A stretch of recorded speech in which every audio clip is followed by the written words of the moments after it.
이어서 주요 기사, 경제 흐름 같이 보도록 하겠습니다.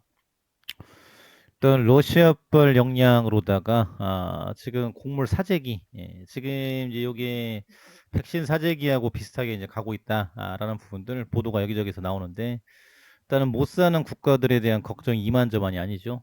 당장 지금 밀가루, 지금 이거 가지고 지금 우리나라는 주식이 쌀이지만은 뭐 빵도 많이 먹죠. 많이 바뀌긴 했죠. 근데 주식이 이제 쌀인데 다른 나라는 이제 밀, 빵 이런 거 먹지 않습니까? 근데 특히 이제 아프리카, 뭐 동남아 이런 어려운 국가들, 중동, 지금 곡물 가격이 높아졌기 때문에 잘 사는 국가들에서 백신 사재기 비슷하게 이걸 사지 말아라. 이런 이슈가 계속 나오고 있어요. 그래서 앞으로 지금 빈곤과 기아에 대한 부분들 이거를 어떻게 또 해결할 것인지 국제사회가 굉장히 또 어렵다. 이제 모든 것은 이제 푸틴과 그를 추종하는 러시아 사람들 때문이죠.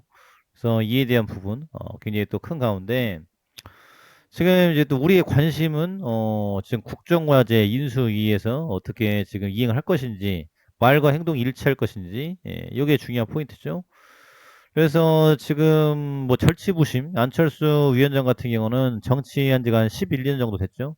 지금 최초 이제 박원순 전 이제 시장 그때 이제 양보 사건 이후로 한 번도 지금 이 자치단체장을 못 해봤었는데 그때 이제 한 번에 이제 대통령으로 가려고 그때 바람이 불었을 때 서울시장이라도 한번 해봤으면 어떻을런지 이에 대한 이슈가 있는데 어찌됐거나 지금은 이제 거의 뭐 60이죠. 60을 바라보는 60의 나이에 정치를 이제 경험하게 됐다라는 부분들. 그래서 문제는 지금까지 갈고 닦은 지금 머릿속에 있었던 것을 얼마나 이행을 할 것인지 요게 이제 중요한 포인트다.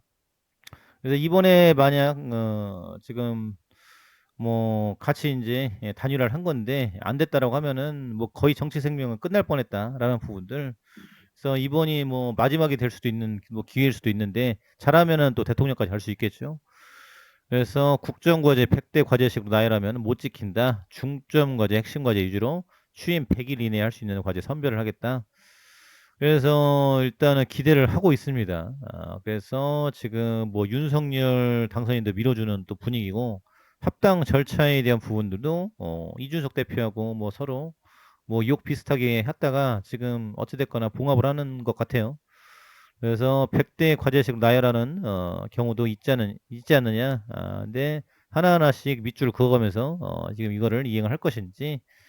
그래서 굉장히 또 중요하다. 이제 대북에 대한 이슈가 굉장히 또 큰데 일단은 지금 윤석열 당선인의 시진핑의 ICBM 국민 우려가 크다. 한반도 지금 비핵화 안정화 협력에 대한 부분들 25분 동안 뭐 상당히 뭐 길다면 긴 시간 통화를 했죠.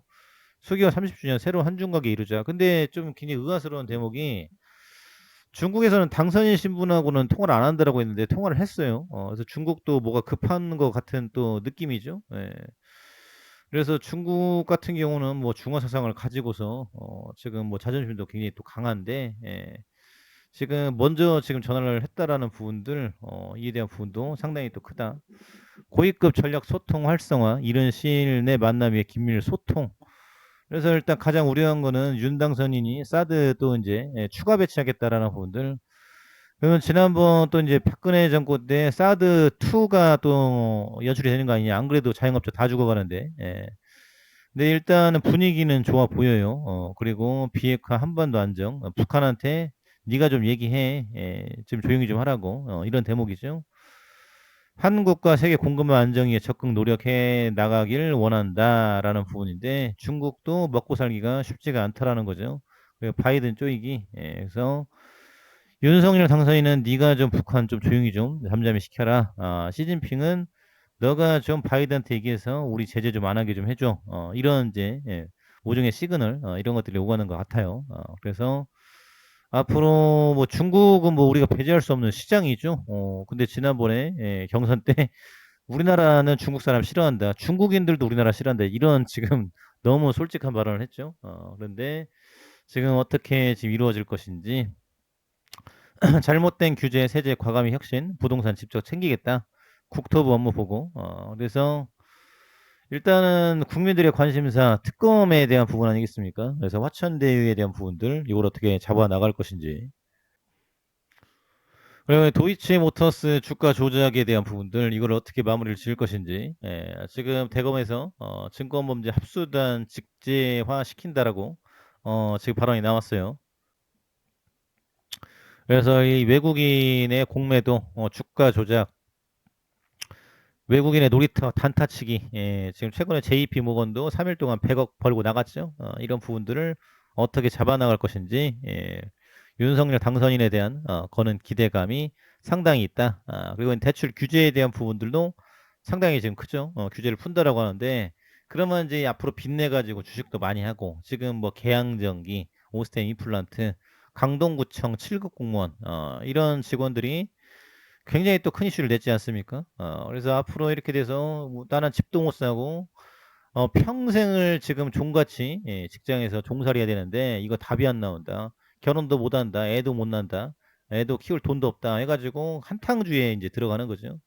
그래가지고 그거 빼가지고 회사 돈 가지고 한번 먹고 튀자.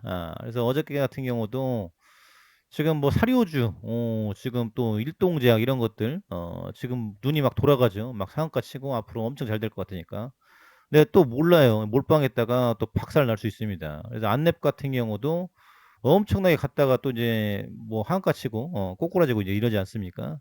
그렇기 때문에 주식이라는 것은 위험성이 상당히 있다. 그래서 내 생각과는 다르게 할 수도 있다라는 위험성이 있습니다. 그렇기 때문에 절대 아파트를 팔아서는 안 된다라는 부분들. 그래서 지금 이렇게 보여지는 가운데 또 이제 코로나에 대한 부분도 상당히 크죠. 근데 지금 문제가 이게 굉장히 또 중요한 포인트인데 100명대에서 사명제가 470명대, 500명대, 앞으로 1000명대 간다라고 해서 이건 제 얘기가 아니라 보도된 전문가에 대한 이야기입니다. 그래서 사망자가 늘어나고 있다. 특히 이제 70대 이상 지금 기저질환자 나이가 이제 들면은 뭐 생로병사 이거는 인간의 순리 아니겠습니까? 이런 대목인데 사망자가 지금 87% 거의 뭐 그렇다. 그리고 이제 영유아는 뭐 사망자는 그렇게 크진 않지만 그래도 지금 상당히 사건이 나오고 있죠. 그래서 너무 안타까운데 지금 살아나갈 애들까지 상당히 지금 피해를 보고 있다.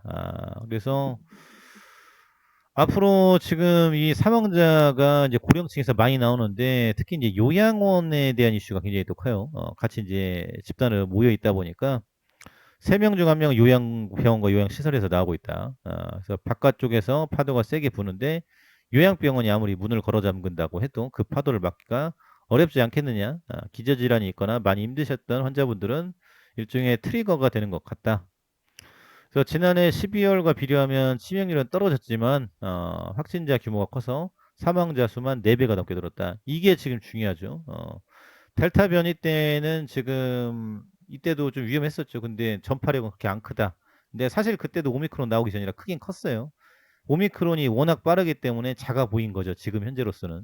그런데 지금 사망률이 지금 4배, 100명대 있다가 400명대. 그래서 70 넘어가신 분들은 뭐 그전에 흡연이라든지 술을 많이 먹거나 비만이거나 이런 기저질환, 당뇨 이런 것들이 있다라고 하면은 사망률이 급격히 높아진다라는 거예요. 그래서 코로나는 독감 아니고요.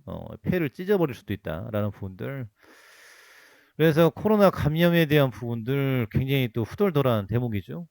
지금 4월 초에 5, 600명의 사망자가 나올 수 있다라고 전망을 하고 있습니다. 그래서 이런 굉장히 엄중한 시국이죠. 그래서 가천대 엄중식 교수 같은 경우는 빨리 진단을 해서 진단 초기에 우리가 쓸 수 있는 항바이러스제나 스테로이드 같은 중증 질환 치료에 필요한 약물을 빨리 투여하는 게 급선무다. 또 이제 먹는 치료제 라게브리오. 그래서 이렇게 하면 어렵고 이제 몰루피라미르 지금 우리가 익히 들어왔던 머크사 치료제를 공급을 하겠다. 그리고 이제 이거는 이제 임신 기형과 암 유발에 대한 부분이 있다 보니까 고령층을 대상으로 지금 복용을 시킬 것 같아요. 60 넘으신 분들. 그래서 60 넘으시면은 거의 뭐 출산 계획이 없죠. 그래서 최근에 뭐 김용건 씨 또 이제 이슈가 있었지만은 거의 극히 드물고 그래서 이제 고령층을 대상으로 해서 머크 거를 또 복용을 시키지 않을까라는 부분. 일단 해열제, 감기약, 가래약에 대한 부분들은 동이 났다. 그리고 코로나 치료제가 이제 필요한데 팍스로비드도 부족한데 계속 오고 있다. 또 이제 백신 치료제 스와프도 진행 중이다. 그리고 지금 제네릭 그 로열티 주고서라도 해야 된다라는 부분이죠. 근데 또 큰 게 지금 일단 요 대목이죠. 60살 이상 확진자 스스로 관리, 선별 진료소에서 신속 항원 검사 중단 논의. 예, 그래서 일반 관리군으로 넘어간다라는 거예요. 그래서 60대 이상이 굉장히 또 고위험군인데, 예, 일단은 돈이 없다라는 거죠. 그리고 이제 문재인 정권도 이제 막을 내리고 알아서 잘 치료를 해라라는 부분입니다. 그래서 야, 지금 이제 고령층에 대한 부분을 크다. 그리고 이제 인수위에서 좀 빠르게 코로나 방역 대책에 대한 부분들을 잡아 나가야 되는 건 아닌지. 예, 그래서 지금 방역 포기에 대한 부분들, 이에 대한 이슈가 굉장히 또 도마 위에 올랐습니다. 그래서 일단 첫 번째, 예, 지금 알아서 거리두기, 예, 지금 지내야 되겠죠. 그리고 이제 재택근무라든지 마스크 쓰기 이거는 뭐 필수적입니다. 그런데 지금 정부 당국에서 어렵죠. 그리고 직장에서도 눈치를 주고 그러다 보니까 샤이 오미크론, 예, 걸려도 그냥 가는 거예요. 먹고 살아야 되니까. 이런 부분들을 어떻게 잡아나갈 것인지 아주 중요한 포인트다. 그래서 방송을 지금 청취하시는 분들은 지금 쭉 이제 아실 겁니다. 그래서 코로나는 끝난 게 아닙니다. 글로벌적으로 다시 이제 올라가는 상황이기도 하고 신규 변이가 또 나올 가능성이 있다. 그렇기 때문에 계속적으로 조심해야 된다. 그리고 치료제 백신 개발은 필수적이다. 참고해 두시면 좋을 것 같습니다. 감사합니다.